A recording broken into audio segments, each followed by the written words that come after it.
After watching this, reading a specific comment,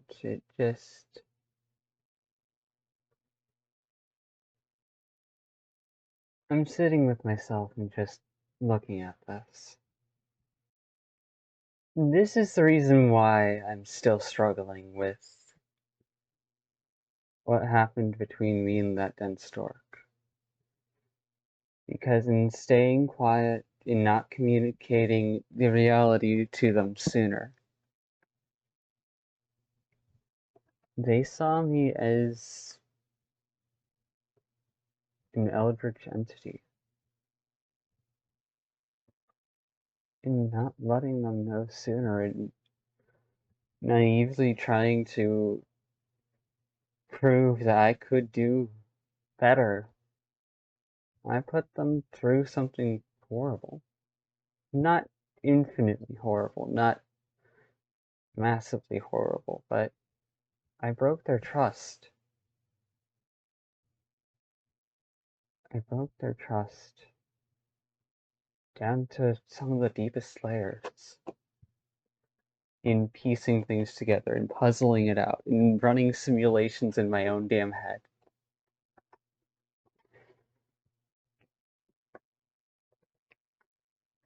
It scared the fuck out of them.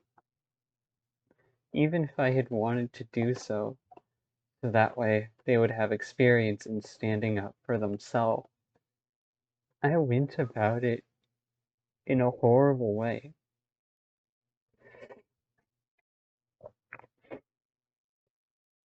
Sure, maybe there's a part of me that really wants to make a career out of being able to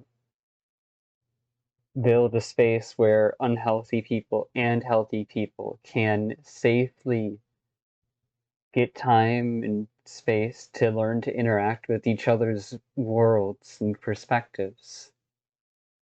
Not to be consumed, but to practice against weaker versions of the reality. So that way they're less likely to be consumed by other concepts. Be they ideologies, people with their own issues, or otherwise.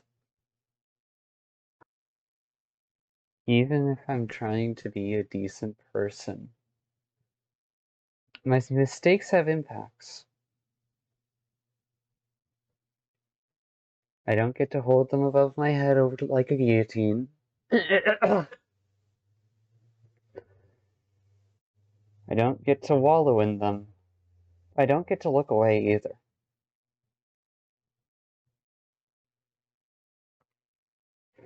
I unintentionally took away the dense stork's agency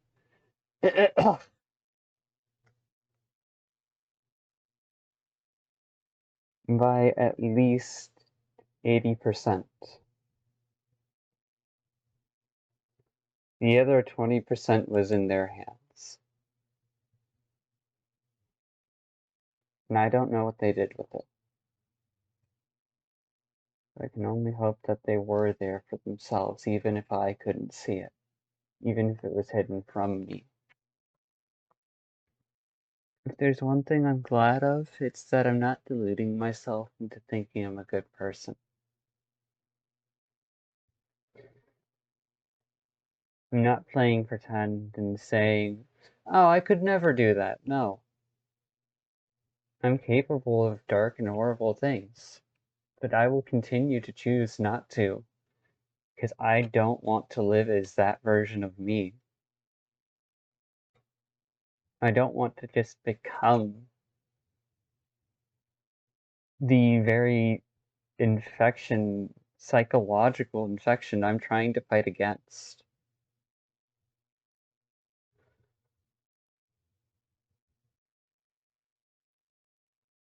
If I'm stuck with it, then I'll make use of it. I'll twist it to my will and make sure it follows my rules. But I will not let it define me. I wanted that dense stork to speak up, to stand up, to show in my to throw in my face that they can still use their voice. In in the end, they were blocking me. They were scared to talk to me directly. And that's when I know I failed them as a friend.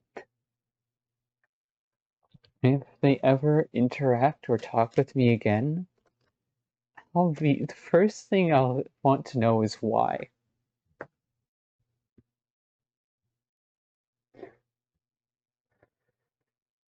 Why are you talking to me and what do you want?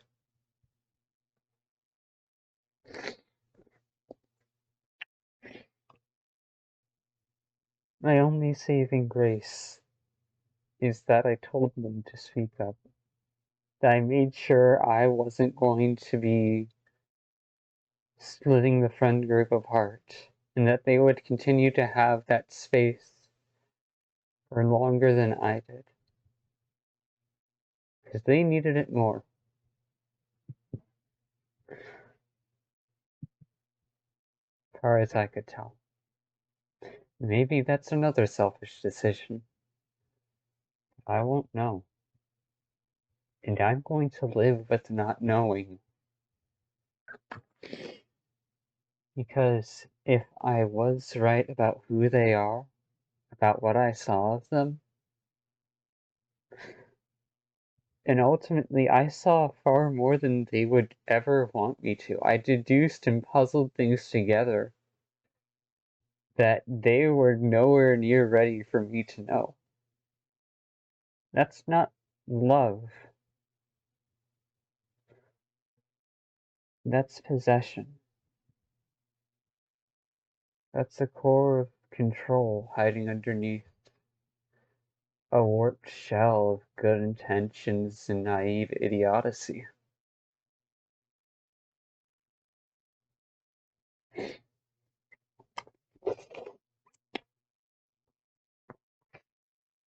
It scares me what I could have become if my mom hadn't genuinely been there and fought for me as she did. I am scared of the worst of what I could have been. But at the same time, I'm been able to keep proving that even if I struggle, even if I fail, have moments of weakness or otherwise, in the end,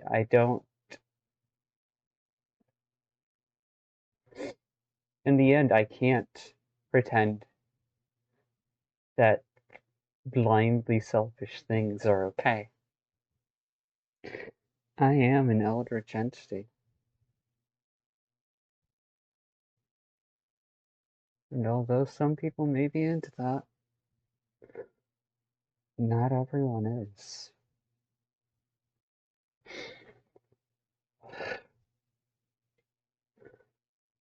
Even the people who are into that really only want the fantasy of it, not the reality. And I hope I never run into someone who does want the reality. Because I don't know whether that would scare me or excite me more. Time and again I sit on this and I wonder, how can I prevent this from happening to anyone else? How can I make sure that no one else goes through such a thing? Be it be it intentionally or unintentionally. Right now I'm focusing on the unintentional part more so than the intentional. Because, let's be real, if someone intends to do something, you have lower odds of being able to convince them out of it.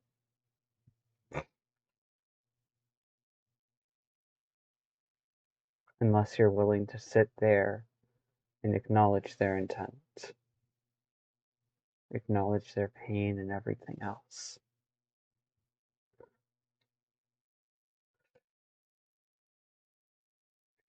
And let's be real, I could be highly delusional in thinking I have that level of power, that level of influence. Because I'm just a dork messing with fire, not someone who actually tries to play the full twisted game of that skill set. I'm trying to rework it into something else. I'm trying to figure out how to acknowledge that skill set and put it to better use for more positive impacts instead of ultimately negative ones that just end another life and another possibility.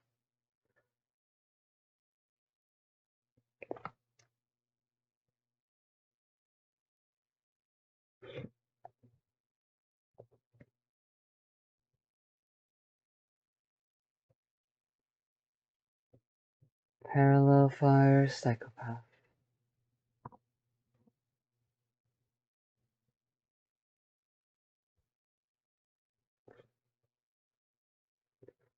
Yeah,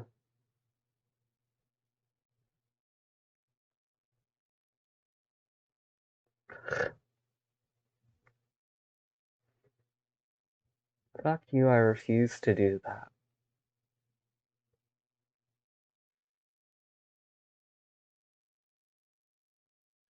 I've got other things I want to do today, come on. Can't just stay stuck down here in misery.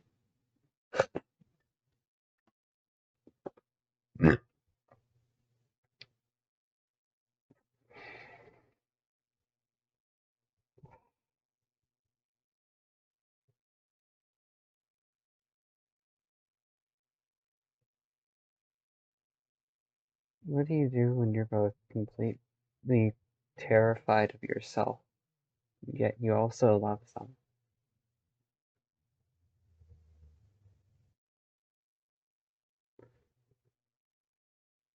What do you do?